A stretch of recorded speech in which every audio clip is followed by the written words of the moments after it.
Okay, when the parts are connected, electricity flow along the circuit and the bulb lights up. This flow of electricity is called an electric current.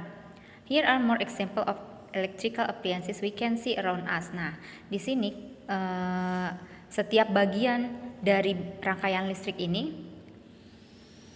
semuanya terhubung, saling berhubungan. Dan electricity atau listrik itu akan mengalir di sepanjang rangkaian listrik. Hal ini disebut dengan arus listrik. Nah, di sini ada contoh-contoh benda-benda yang membutuhkan listrik atau aliran listrik di dalamnya.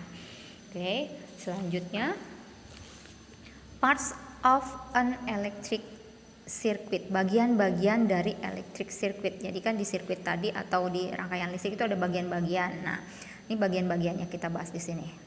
An electric circuit is made up of different parts. A circuit can have more than one of these parts. These parts are the battery, switch, wire, and bulb. Nah, jadi electric circuit itu atau rangkaian listrik itu terdiri dari berbagai macam bagian-bagian yang berbeda. Bisa lebih dari satu bagiannya, bisa lebih dari satu, bisa dipakai lebih dari satu. Contohnya bulbnya bisa 2 atau 3. Nah, di dalam electric circuit itu ada battery, switch, wire, and bulb. Nah, sekarang kita bahas tentang battery. A battery is the source of energy in an electric circuit. When the positive and negative terminals of the battery are connected properly to the other parts of the electric circuit, an electric current will flow through the electric circuit. Nah, ketika baterai itu terdiri dari 2 kutub ya, ada positif dan negatif, terminal positif dan terminal negatif. Nah, ketika keduanya ini saling berhubungan, dihubungkannya dengan apa sih? Dengan wire tentunya, dengan kabel tentunya. Kalau mereka sudah saling berhubungan, positif terminal dan negatif terminal saling berhubungan, maka ada arus listrik yang bisa mengalir di dalamnya. Nah, ini ada berbagai macam bentuk dari baterai. Kita bisa menemukan banyak bentuknya. Switch. A switch control when an electric current can flow in an electric circuit.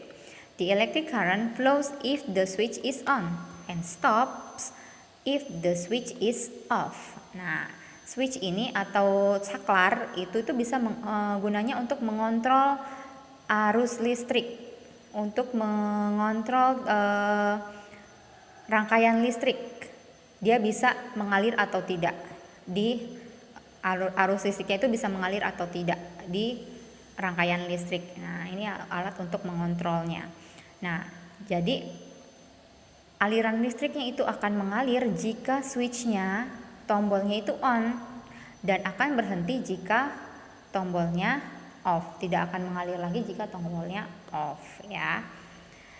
Ini contohnya, ini cara kerjanya. Oke, selanjutnya bagian selanjutnya adalah wires atau kabel. Electrical wires are made up of thin strips of metal. Most wires are made of copper. Wires are used to connect one electrical part to another. They allow electric currents to flow in a circuit. Most of the wire we see around us have a rubber covering. Nah, ini sekarang wire. Wire itu biasanya terbuat dari tembaga. Penghantar listrik yang paling baik itu tembaga ya. Jadi wire itu digunakan untuk menghubungkan bagian-bagian rangkaian listrik dari yang satu dengan yang lainnya. Itu fungsinya dari wire. Nah, wire ini juga bisa menyalurkan atau mengalirkan listrik dalam sirkuitnya, dalam rangkaian listriknya. Jadi di wire itu biasanya di covering atau dibungkus dengan rubber atau plastik. Ya. Sekarang